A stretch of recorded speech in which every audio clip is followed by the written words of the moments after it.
This is bullshit. Let me tell you why this is pissing me off. Here's why I'm getting upset with this. I'm not agreeing. I'm saying no, the student loan thing that. But let me tell you what is happening. So the $1.5 trillion of student debt that we have right now, whatever the number is, we got, I think it's $1 trillion of credit card debt, $1.5 trillion of student loan debt. So I'm here defending not to bail out student loan debt, right? Because you're weakening the economy if you keep bailing the average person out, right? I'm defending not doing that because I'm defending capitalism.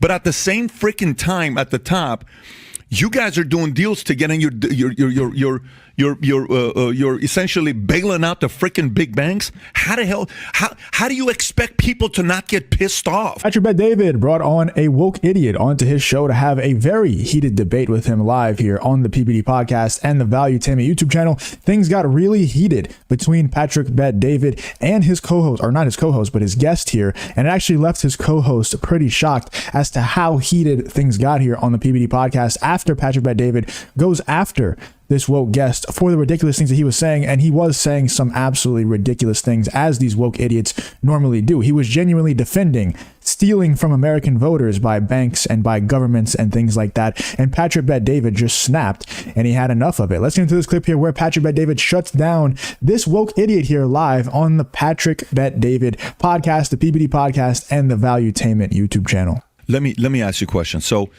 say the economy at the time, where in March of 2009, we put $1.25 trillion into the market, quantitative easing. How much was in the market at that time? How much money was circulating at that time? Give me a number, give or take. Whatever, let's make a number up. 10 trillion?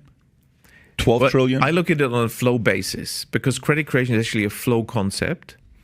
And whereas, you're asking now about the stock of money, but really the question is how much new money is created. Now that in 2008 was actually negative because banks didn't create credit at the end of 2008. And the central bank, yes, put in trillions, but in total, that was still less than the shrinkage of the money supplied by the banks. It doesn't matter. All I'm asking is, if we had 10 trillion and we put 1.25 trillion plus another 200 plus another 300 billion, so add that to 1.75 trillion, and if we have a 10 trillion, that's 17.5%.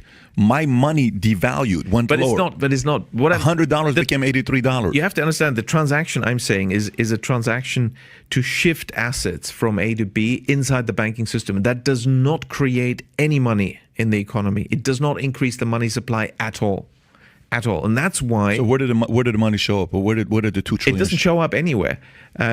Because you're immediately retiring it, you're putting it into these non-performing assets. It's the central bank saying, let's delete these non-performing assets. Was there money given from central bank to banks?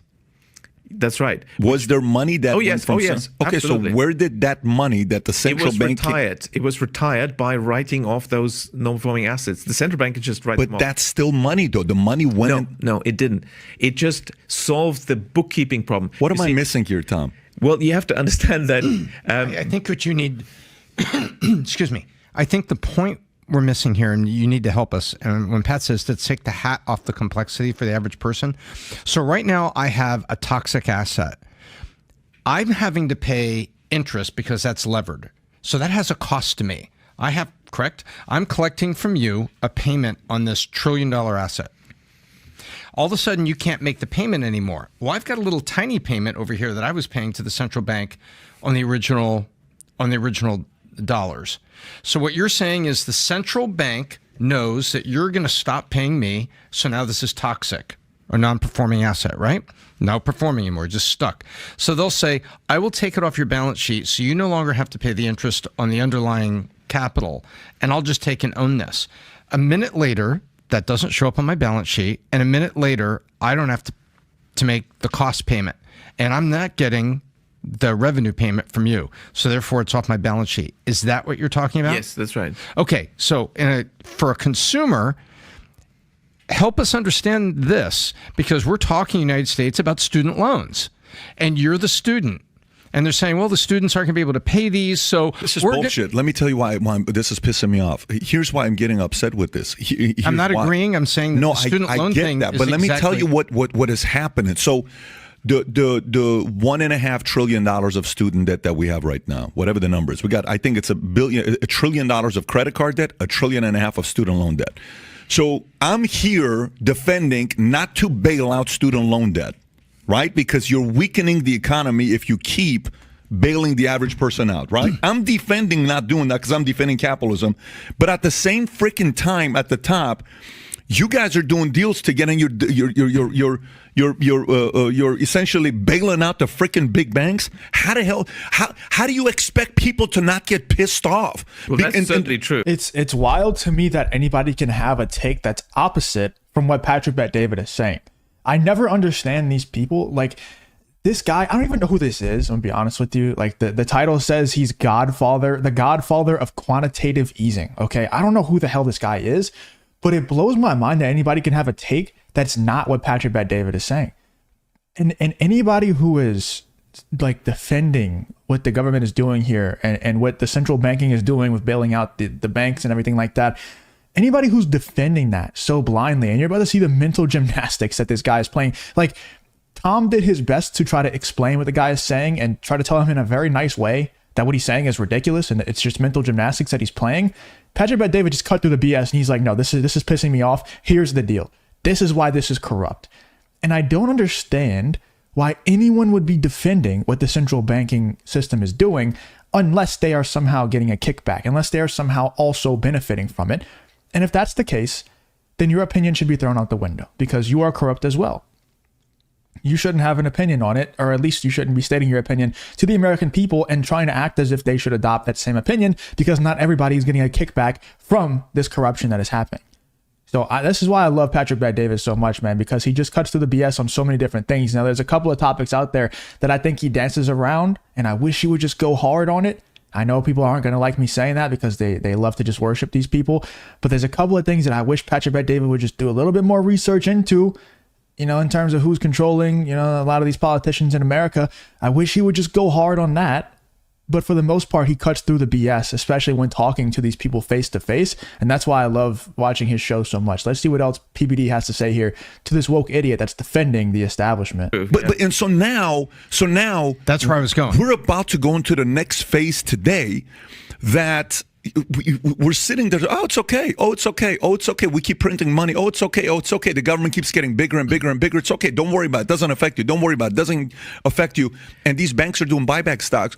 And then you're essentially the people that are the small business owners that are sitting there saying, no, man, go out there, make your money. You can do it on your own. You can be a small business owner. The market is not unfair. The market is not this. And the average person sitting there saying, but Pat, dude, okay, fine. I want to agree with you, but at the same time, look at these suckers getting bailed out. Yeah. How about me? The money never flowed to me. I remember during that time, real legitimate small business owners in 08, 09, after these guys got bailed out, like, okay, great, money's going to flow out. Do you know how difficult it was to get a $200,000 loan from Chase? Chase was saying, no. What do you mean no? Bank of no. You just got this money to bail people out. If you enjoy content like this, then make sure to leave a like and subscribe to the channel. It really does help me out a ton. Let's get back to the video. So I can see how this produces the level of division to get the average person to say, here's why I'm pissed off. And by the way, they have a point.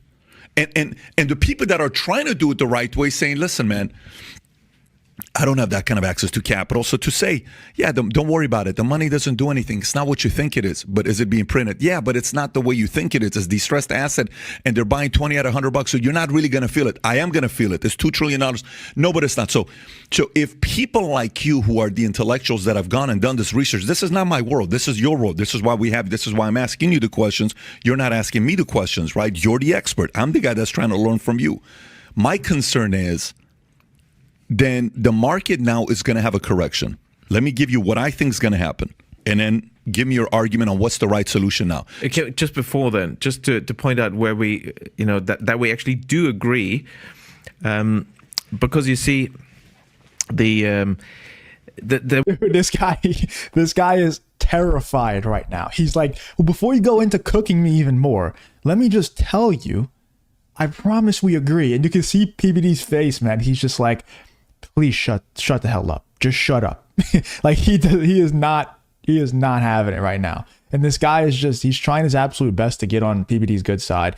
But I think that ship has kind of sailed with the mental gymnastics he was playing and the dishonesty that he was just spewing out of his mouth right there. You know, you could just see it on PBD's face. He's done with this guy. He just wants him off his show, I'm sure. There were two problems with this bailout in 2008, 2009 by the Fed. And one was that it was mainly the big banks that were being bailed out. And that is unfair, and that should be criticized. And that is against capitalism. And also... That's where SIFI came from. And you see, but the central bank did that because most central banks actually have another agenda, which is not a good one, and that is to concentrate the banking system. And they use that to help the big guys, whereas the small banks, they were not helped, and they had to merge. And so in the last 25 years, 5,000 banks have disappeared in the US and 5,000 banks have disappeared in the Eurozone under the ECB. And that's the agenda. They want to have fewer and fewer and bigger banks. This and that's is the really old... bad. That's not good. We should found constantly new, small, local community banks, which is something I'm doing actually. I'm working on that.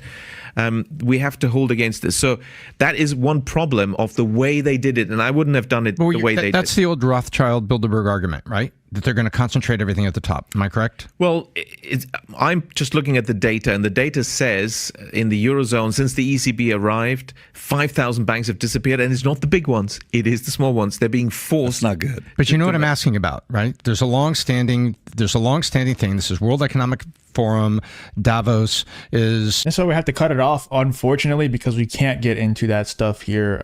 They just don't allow you to talk about it. But let me know in the comments what you guys think about Patrick Bet. I mean, he really went scorched earth on the guy, you know, like it doesn't get much worse than that, where he's just literally calling him out on his BS live on air.